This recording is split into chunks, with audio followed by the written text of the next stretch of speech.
네, 포커스인 제주 후반부 이어가겠습니다. 제주에 어렵게 국립묘지인 제주 호국원이 문을 열었습니다. 제1호 안장자는 6.25 전쟁에 참전했다 전사한 후 뒤늦게 유해가 발굴돼서 71년 만에 가족품으로 돌아온 고 송달선 하사였습니다. 가족묘지나 충원묘지에 모셔야 했던 많은 참전용사와 국가유공자들도 제주 호국원으로 이장이 될 예정입니다. 하지만 국립묘지가 아니라 아직도 6.25 전투 현장에 묻힌 채 유해도 찾지 못한 6.25 전사자가 적지 않습니다. 국방부 유해발굴 감식단의 허욱구 단장과 자세한 얘기 나눠보도록 하겠습니다. 네, 나와주셔서 감사합니다. 예, 네. 안녕하십니까. 먼저 국방부 유해발굴 감식단이 언제 생긴 거고 어떤 일을 하시는 그 조직인지 간략한 소개를 부탁드리겠습니다. 예, 저희 유해발굴 감식단의 먼저 임무가 6.25에 참전하셔서 전사하신 분들을 발굴을 해서 그분들을 가족의 품으로 돌려드리고 최종적으로는 국립묘지에 안장하는 게 저희 임무입니다. 예. 이 일은 2000년도에 6.25 전쟁 50주년을 기념하는 사업으로 한시적으로 시작을 했다가요. 국민적인 어떤 호응이 대단히 높은 것을 감안해서 2007년도에 국방부 예하부대로 창설이 돼가지고 영구적인 국가 사업으로 좀 진행하고 있습니다. 예. 한 15년 정도 유해 발굴 사업을 하셨는데 그동안 찾아낸 6.25 참전 전사자 유해가 몇 구 정도나 되시는지요? 예, 저희가 지금까지 이제 찾아낸 유해는 만여 구가 되는데 6.25 때 전사하신 분들이 약 16만여 분 되십니다. 그중에서 3만여 분은 국립묘지에 모셔져 있는데 나머지 분들이 이제 이름 모를 산하에 묻혀 계셨던 분들이거든요. 그래서 그분들을 지금 저희가 발굴을 해서 만여 분 발굴을 했고 그분들의 유가족의 시료는 약 5만 3천여 분을 지금 확보를 했습니다. 예. 그리고 그 중에서 이제 송달선님처럼 신원 확인되신 분은 180명이 되겠습니다. 예. 발굴될 유해 중에 뭐 당시 중공군도 참여해서 뭐 중공군 유해 같은 것도 상당히 많이 있을 수 있겠네요, 그러면. 예, 저희가 국군 유해나 유엔군 유해를 발굴하지만 발굴하는 과정에서 이제 중국군의 유해가 나오면 인도주의적인 측면에서 중국에 매년 송환을 해주고 있습니다. 예. 유해 발굴 감식단에서 이 유해를 발굴하면 가족품으로 돌아오기까지 어떤 과정들을 거치게 되는 겁니까? 예, 크게 보면 4단계로 진행이 됩니다. 조사, 탐사, 발굴, 그다음에 감식 및 유전자 진행, 그리고 이제 후속 조치 순으로 이루어지는데요. 먼저 이제 전투 기록을 분석을 해가지고 참전 용사나 지역 주민의 제보를 받아서 어느 지역을 발굴할 건가를 선정을 하게 됩니다. 지역이 선정이 되면 야전 부대 장병들과 함께 발굴을 하게 되고 발굴된 유해는 저희 유해 발굴단으로 모시고 와서 전문가에 의해서 정밀 감식 및 유전자 분석을 해서 실원이 확인되면은 유가족 댁에 방문해서 기한 행사 및 현충원에 안장식을 하는 순으로 대략 진행이 됩니다. 현재 뭐 여러 지역에서 유해 발굴이 진행되고 있을 것 같은데 어느 지역에서 뭐 작업들이 계속되고 있습니까? 아시다시피 이제 6.25라고 하는 게 한반도 전 지역에서 이루어졌지 않습니까? 그래서 저희 나라 전 국토가 격전지라고 보시면 되고요. 대략적으로 저희가 찾아야 될 유해가 남한 지역이 대략 한 8만여 분 되고 비무장지대가 10,000분, 그리고 북한 지역이 약 3만 5천 분 정도 됩니다. 그래서 70년 동안 이분들이 이제 이름 모를 산하에 묻혀 계시기 때문에 매년 저희가 40개 지역에 약 연인연 10만여 명의 장병이 투입을 해서 지속적으로 발굴 작업을 하고 있습니다. 근데 아무래도 그 치열한 전투 현장이다 보니까 그 유해 발굴 현장이 대부분 뭐 고지대도 많을 것 같고 그렇습니다. 뭐 지뢰나 불발탄이 있을 수도 있는데 어려움도 상당히 많겠습니다, 그러면. 뭐 여러 가지 어려움이 없는 건 아닙니다. 예를 들어서 저희가 통계적으로 보면 그 200 내지 300개 개인호를 파야 한 구 정도 나오는 꼴이 되고요. 또 어떤 경우에는 뭐 설악산이나 지리산 같은 데는 2-3시간 걸어서 올라가가지고 발굴해야 되는 지역도 있고요.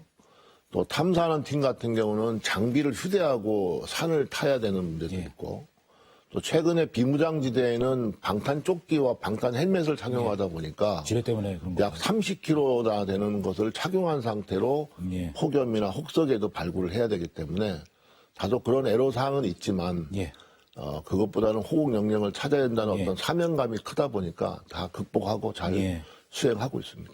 지금 뭐 남북 관계가 경색 상태인데 지금도 비무장지대에서 발굴이 진행되고 있습니다. 올해까지 화살머리 고지에서 3년을 했고요. 올 후반기부터 이제 백마고지로 이전을 해서 앞으로 향후 한 3년간 발굴을 지속할 예정에 있습니다. 예. 백마고지 전투는 제주분들도 많이 참전을 하셨던 걸로 저는 알고 있습니다. 네, 그렇습니다. 예. 꼭 찾아주셨으면 좋겠습니다. 예, 열심히 하겠습니다. 그동안 유해 발굴 쭉 해오셨는데 혹시 제주 출신 6.25 전사자 유해도 확인된 게 혹시 있는지요? 그러면 예, 지금까지 총 3분이 되셨는데요. 2003년도에 한 분이 되셨고 예. 올해 이제 강성기님하고 이번에 10월달에 실현하게 되신 송달서님 해서 총 3분이 제주도 지역에서 실현하게 되셨습니다. 예, 예. 그리고 지난 10월 말에 지금 말씀하신 제주 출신 송달선 하사 유해를 가족품으로 71년 만에 돌려주셨는데 송달선 하사 유해는 어디서 어떻게 발굴이 된 건가요? 그분의 유해는 2011년도에 예. 이제 60년 만에 후배 장병들에 의해서 발굴이 됐는데요. 예. 설악산 한 1300고지의 어떤 칼날 능선에서 예. 발굴을 해서 발굴이 됐습니다. 예. 거기를 가려면 백담사에서 4시간 반을 걸어 올라가서 2시간 발굴하고 내려오는데 예. 발굴 당시에는 그 당시에 그 지역에 이제 바위로 된 그 동굴 지역에 그분의 유해가 있었고 예. 확인해 보니까 완전 유해로 발굴이 됐습니다. 그래서 안 되고. 예, 예. 그 안에 뭐 전사니까 뭐 동료 장병들이 일단 시신을 보관해도 나중에 찾아오려고 거기다 저희도 그렇거라고 이제 판단을 했습니다. 아마도 이제 전사하시고 나서 예. 다시 모시고 올 목적으로 예. 임시로 동굴에 넣어놨는데 그 이후에 아마 그런 상황이 못 돼갖고 계속 계시다가 60년 만에 발굴이 된 겁니다. 그 발굴 현장까지 올라가는데 4시간이면 실제 거기선 작업은 뭐 한두 시간밖에 못하고 다시 내려와야 되는 거 아닌가요? 그러면? 그런 어려움이 있기 때문에 이제 예. 그런데 어려움이 있지만 또 예. 그런데 안 갈 수가 없기 때문에 예. 매년 그런 것도 저희가 발굴을 하고 있습니다. 예. 송달선 하사하고 같은 뭐 제주 출신 참전 용사들이 충분히 있었을 것 같은데 거기서 유해 발굴이 완전히 끝난 건가요? 그 지역에선 그러면? 지역별로 계속 예. 완전히 되면 또 옮겨 다니기 예. 때문에 계속 그런 지역도 매년 하고 예. 있습니다. 아까 말씀하신 것처럼 송달선 하사 유해가 2011년에 발굴이 됐는데 10년이 지나서야 가족품에 돌아왔습니다. 이게 아마 그 가족들의 유전자 시료 채취가 늦어져서 그런 것 같은데 아드님이 유전자 시료 채취하고 나서 신원이 확인됐다면서요? 예, 아드님께서 19년도에 시료 채취를 하셨는데요. 2019년에 예. 그거를 이제 올해 저희가 유전자 검사를 통해서 해보니까 아드님으로 이제 판명이 됐는데 예. 실현 확인돼서 이제 가족들하고 연락을 해보니까 안타깝게도 이제 그분께서는 작년에 돌아가셨게 됐고요. 그러나 이제 거기에 며느리 분이나 손자분도 계셨고 예.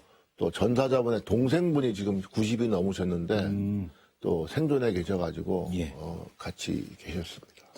이게 결국 유해 발굴을 하더라도 어떤 유족들의 유전자 시료가 없으면 신원 확인이 안 되다 보니까 결국 참전용사 유가족들의 시료 채취 참여가 정말 필요한 것 같은데 이런 분들이 유전자 시료 채취에 참여하려면 어떻게 하면 되는 건가요, 그럼? 예, 제가 지금 사회자분께서 시료 채취에 대한 방법을 질문하셨는데 예. 왜 시료 채취를 해야 되는지를 좀 더 설명을 예. 하고 예. 말씀을 드리겠습니다. 저희가 유해를 발굴하면 예. 그 유해의 주인을 알 수 있는 단서가 없습니다. 예. 뼈만 남아있지 않습니까? 그리고 플라스틱하고 철제로만 남아있기 때문에 이 주인을 찾아주려면 유해에서 주인에 대한 정보가 없다 보니까 불가피하게 그분의 기록에 의해서 유가족을 찾아가지고 유해에서 뼈를 잘라가지고 DNA를 유전자를 뽑아내고요. 또 유가족의 타액을 뽑아가지고 유전자를 뽑아내서 그것을 과학 기술로 분석을 하면 아버지와 아들 관계, 삼촌과 조카 관계가 나오기 때문에 그래서 저희는 이제 발굴은 저희가 하지만 국민 여러분들께서 유가족 시료 채취를 해야만이 송달선님처럼 아버지를 찾을 수 있다. 이렇게 되는 거거든요. 그런 유가족분들이 이러한 방송을 보고 아시게 되면 가장 간단한 방법은 지역에 있는 보건소나 보건지소를 찾아가시면 되고요. 아니면 저희 단 전화번호가 1577-5625입니다. 전화를 주시게 되면 5625? 직원이 직접 방문하기도 하고 또 안내도 하기 때문에 연락만 주시면 어떤 형태로든지 저희가 찾아서 할 수 있다. 그리고 촌수로 보면 촌수가 가까울수록 유전자를 확인할 가능성은 많지만 저희가 8촌까지 시료 채취가 가능하시기 때문에 언제든지 연락만 주시면 시료 채취를 할 수가 있다 이렇게 볼 수가 있습니다. 그 제주 지역에서 지역별로 이렇게 시료 채취하신 데이터 같은 게 좀 정리된 게 있나요? 혹시 제주에서 몇 분 정도가 지금 시료 채취에 참여하셨는지요? 저희가 지금 판단했을 때 약 2,000명 정도의 제주도 전사자분이 계시는데요. 예.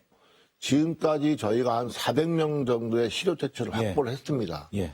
그래서 앞으로 저희가 판단했을 때 한 1,600명 정도의 제주도에 그 당시의 기록에 예. 주소지를 둔 분이 계시기 때문에 예. 많은 분들이 아직도 모르는 상태로 생활하고 계시다. 이렇게 판단하고 그 있습니다. 시료 채취가 400명밖에 안 돼 있으니까 시료 채취를 더 했을 경우에 이미 발굴된 유해 가운데도 충분히 제주 출신 전사자 유해가 있을 수도 있는 거네, 그럼요. 그렇습니다. 예. DNA 자료에는 유해 DNA에 유가족이 없어서 실현하기 안 되는 경우도 있고요. 예. 유가족은 있는데 유해를 발굴하지 못해서 DNA가 맞지 않는 예. 경우도 있기 때문에 일단 유가족의 그 DNA가 확보가 많이 된다면 현재까지 발굴된 유해하고 비교를 하면 신원 확인이 될 가능성이 더 많아지게 예. 됩니다. 자, 국립묘지인 제주 호국원이 문을 열었고 거기 1호 안장자가 국방부 유해발굴 감식단에서 유해를 찾아낸 송달산 하사가 안장이 됐습니다. 1호로. 다른 참전용사 안장식 같은 데도 참석은 해보셨습니까? 그렇습니다. 그런데 이번에는 호국원이 개원하면서 1호 안장이다 보니까 좀 느낌이 다르셨을 것 같은데 어떠신가요? 예, 좀 느낌이 다른 부분이 있었습니다. 왜냐하면 지금까지 6.25 전사자분들은 서울이나 대전 국립현충원에 안장을 했습니다. 예. 근데 제주도는 이제 저가 와서 보니까 지리적인 여건 등으로 인해 가지고 그런 국립묘지에 안장되실 분들이 안장되지 못하는 안타까운 사정이 생겼는데요. 예. 이번에 이제 제주도에도 가장 그 최고의 예우를 다하는 국립묘지가 예. 이제 개원이 됨으로 인해서 그 국가를 위해서 희생하신 분들을 잘 모셔서 영면할 수 있는 그런 계기가 됐다고 하는 것이 참 의미가 있었다라고 예. 생각이 됩니다. 뭐 제가 알아보니까 그 제주에 국립묘지가 없다 보니까 가족묘지나 뭐 일반 묘지, 추모묘지에 묻히신 참전용사, 국가유공자가 한 4,000명 정도 되신답니다. 네, 이분들이 호국원으로 이장을 하실 텐데 이제서야 나라에서 대우를 좀 제대로 된 대우를 하는 거 그런 게 되는 거 아닌가요? 그러면? 그렇습니다. 그래서 예. 그렇게 개원이 되고 나서 예. 상징적으로 송달선님이 1호 안장자로 됨으로 인해서 예. 정말 6.25 전사하신 분을 국립묘지에 모신다고 하는 상징성도 있고요. 예. 앞으로도 그런 분들을 다 모아가지고 이장을 하게 되면 좀 더 국가로는 최소한의 도의를 다하고 유가족들한테 좀 성의를 다한다 이렇게 예. 볼 수가 있을 거예요. 이 제주호군이 묘지가 5천, 그 다음에 납골당이 5,000개에서 10,000분을 모실 수 있게 조성됐는데 전국에 국립묘지가 한 10여 군데 있는 것으로 알고 있습니다만 여러 군데 다녀보셨죠? 그렇습니다. 다른 국립묘지하고 비교할 때 제주 호국원이 어떻게 잘 조성이 된 건가요? 제가 그 12번째 국립묘지로 알고 있는데요. 네네. 특히 이제 요번은 제주도 호국원은 다른 데하고 다른 것은 예. 참전 유공자 또는 독립 유공자, 민주화 유공자들을 국립묘지에 통합해서 예. 하는 최초의 국립묘지라고 알고 있고요. 네네.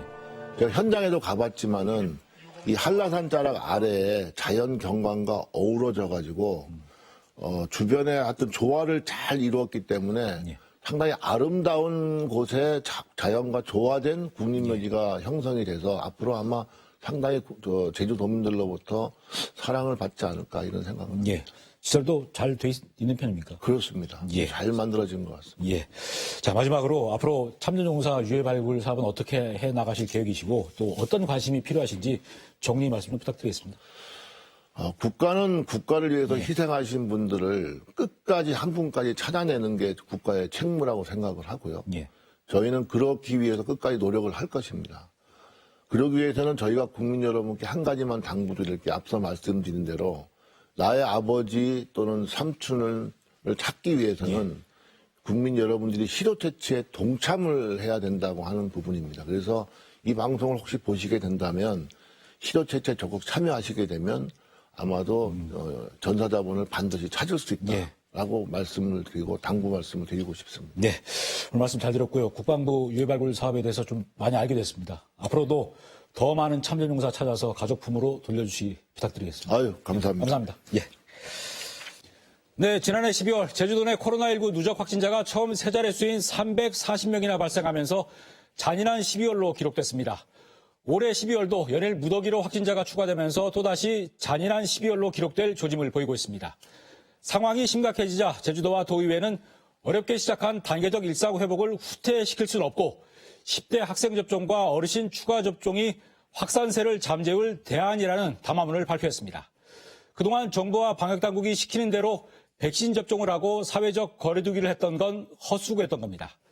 백신 사고를 걱정하며 접종을 하게 될 학생과 어르신들의 참여가 이번엔 헛수고가 되지 않도록 추가 보완 대책이 반드시 마련돼야 한다고 감히 생각을 해봤습니다. 네, 포커스인 제주 오늘은 여기서 마치겠습니다. 고맙습니다.